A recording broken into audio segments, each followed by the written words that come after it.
Siguro ako mas natakot ako nung nakalabas na ako.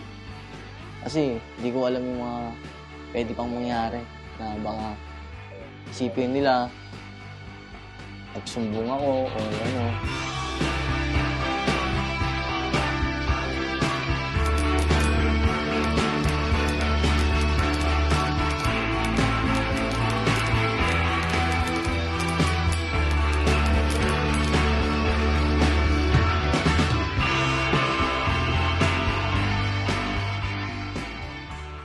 Lalo na kapag may something sila. Pag na-perwisyon mo sila, pe-perwisyonin ka din nila.